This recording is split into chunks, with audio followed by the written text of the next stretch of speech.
Hi, everyone. Good morning. It's actually good morning here on the East Coast.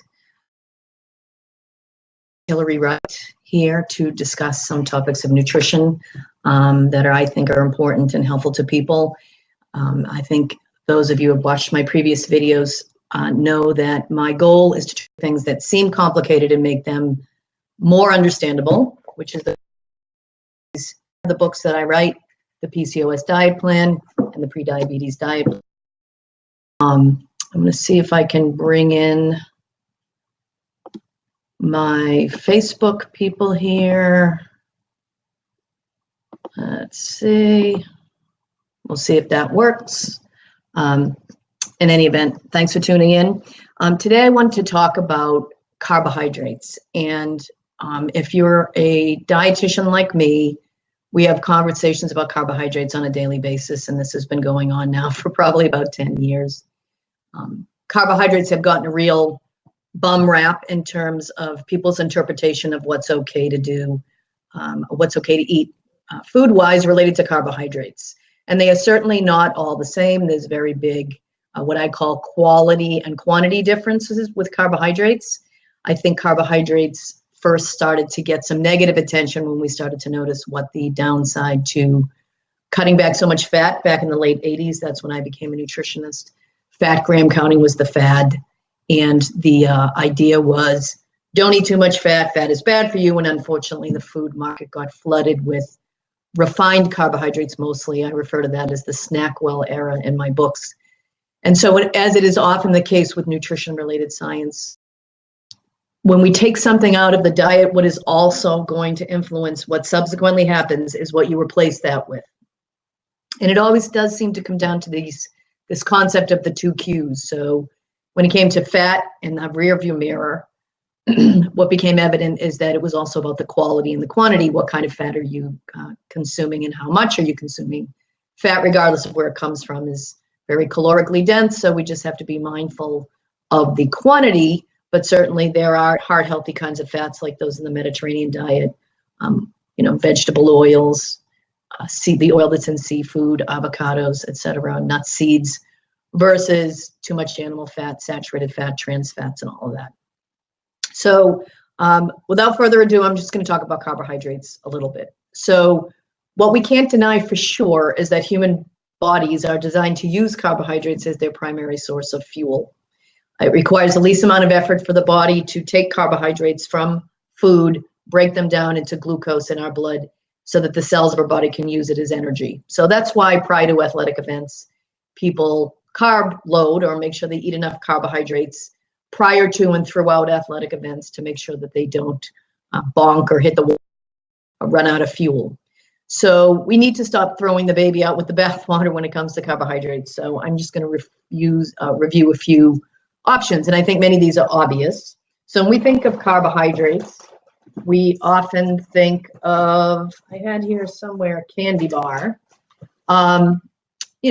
candy, cakes, cookies, ice cream, soda, refined or processed carbohydrates.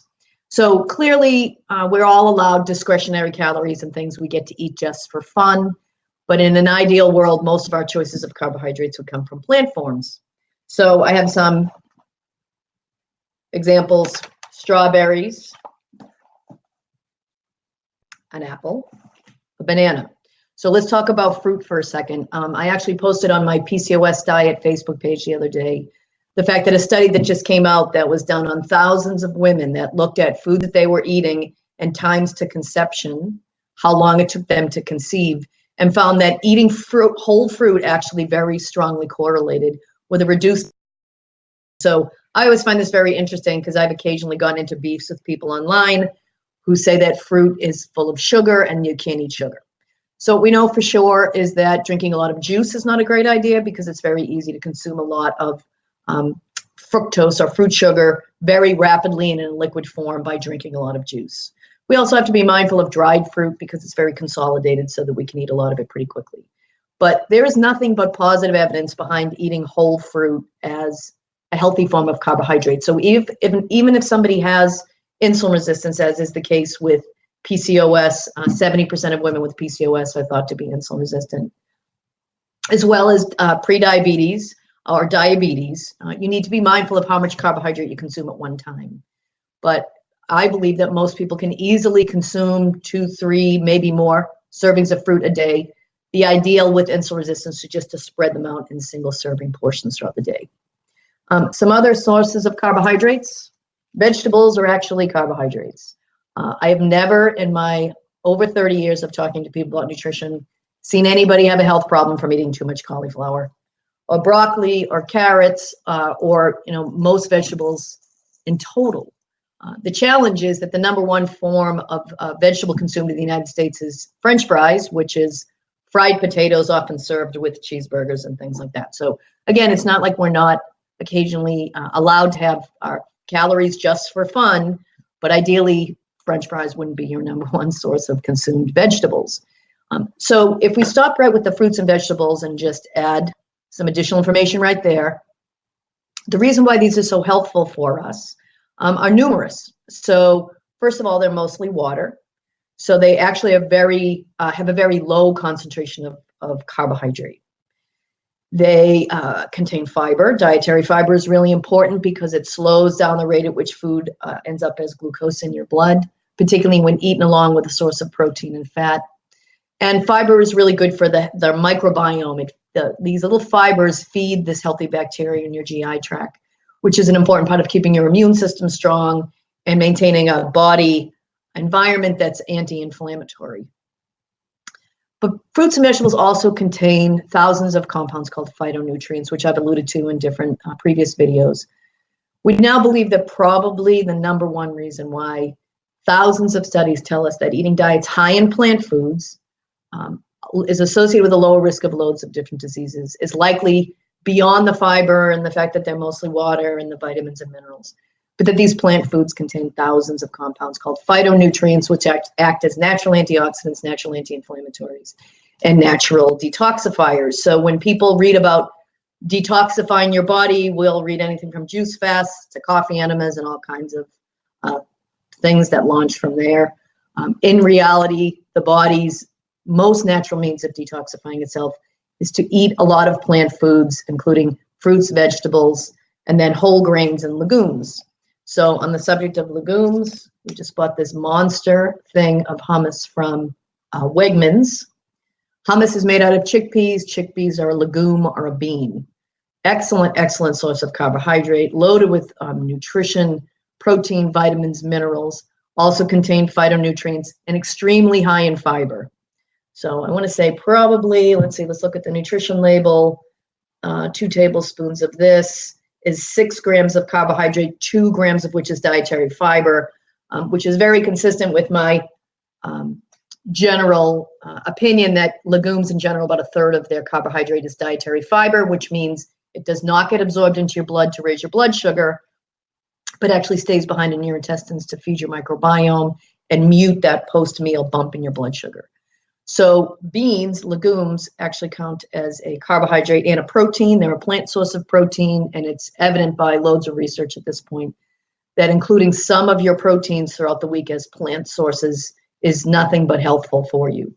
The biggest category of controversy around grains is in the whole grain category, or just the grain category in general, I should say. So I actually went looking around my house for some white flour things, and it's not that I never have them, but right now I don't have any white rice or white bread. Or actually, nope, I lied. I do. This is Italian bread.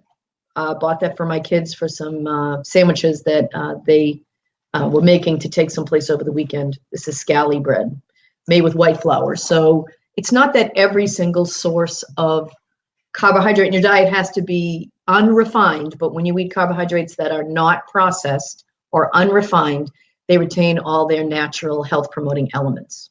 So examples of that would be brown rice. So this is from Trader Joe's, for those of you that have Trader Joe's near you. This is pre-cooked frozen brown rice that you just, comes in bags like this, and you just kind of zap in the microwave for a few minutes. And you can use brown rice to build your balance plate, which I've discussed in previous videos. This is whole wheat pasta.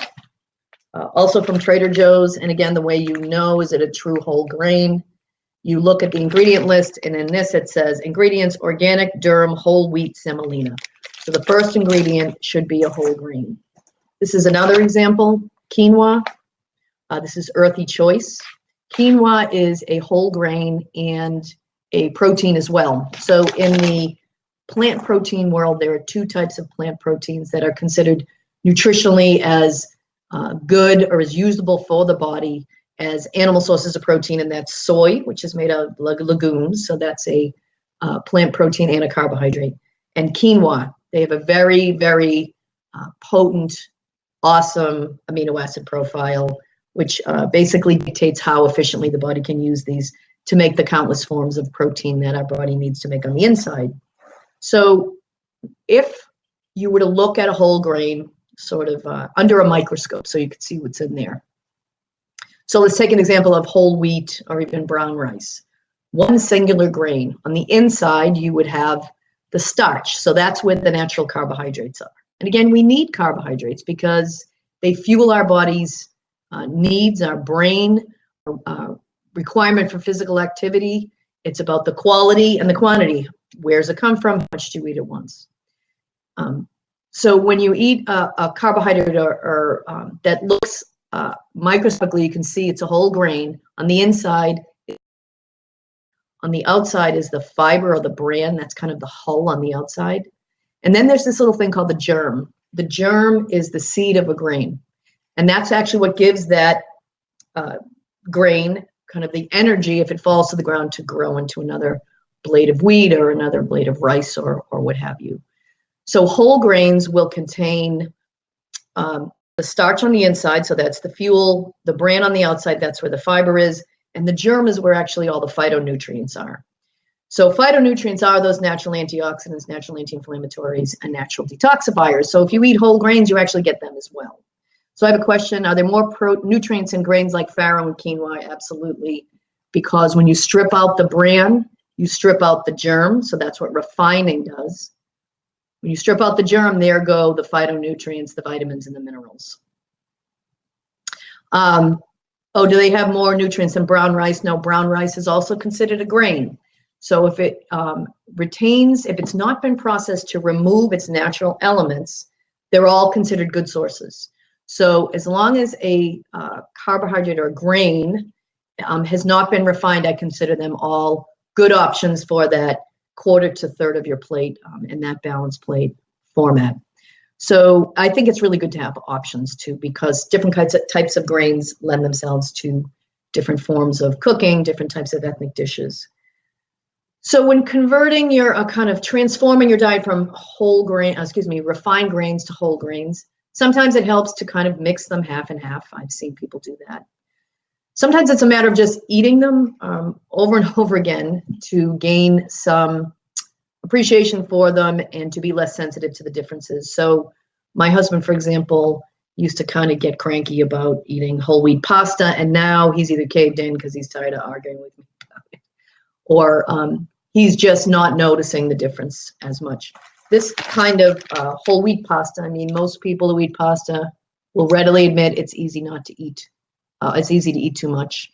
So what we've taken to doing when we make whole wheat pasta is to saute a whole bunch of spiralized zucchini or summer squash.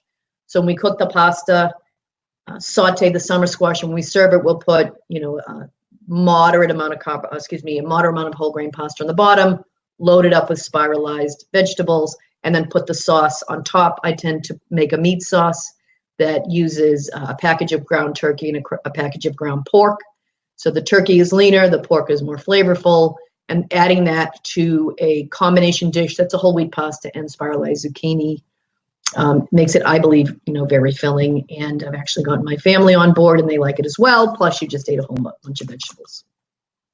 What I don't have right now that I usually have in my fridge is yogurt. So yogurt is also a carbohydrate.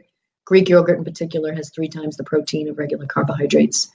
Milk is a carbohydrate. I should actually do have a video on plant-based milk alternatives. But even within the milk category, there are there's lactose-free milk. There's now Fairlife milk, where they actually centrifuge out some of the water, which takes out most of the lactose, so it's considered lactose-free milk. It's also got 6 grams of carbohydrate in a cup as opposed to 12, and has 13 grams of protein as opposed to 8. So milk and yogurt also contain carbohydrates. If you watch the fat content, though, again, some people really like full-fat milk or full-fat yogurt. As long as your diet is reasonable in calories at other places, it's perfectly reasonable to roll some of those things into your diet. So that's all I have to say about carbohydrates today.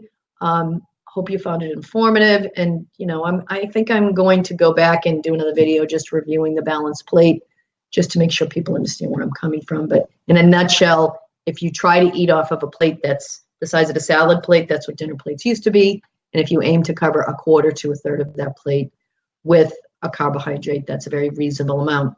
Because if you over-restrict carbohydrates, most people know what that feels like too. It feels like low blood sugar. Particularly women, I see them all the time, over-restricting carbohydrates in the morning and at lunchtime. And then in the afternoon, it blows up, kind of hypoglycemic and starved, and then eating 50 to 60% of the calories before dinner, at dinner, and beyond. So that actually would be a good video to talk about food distribution. I feel like that's important.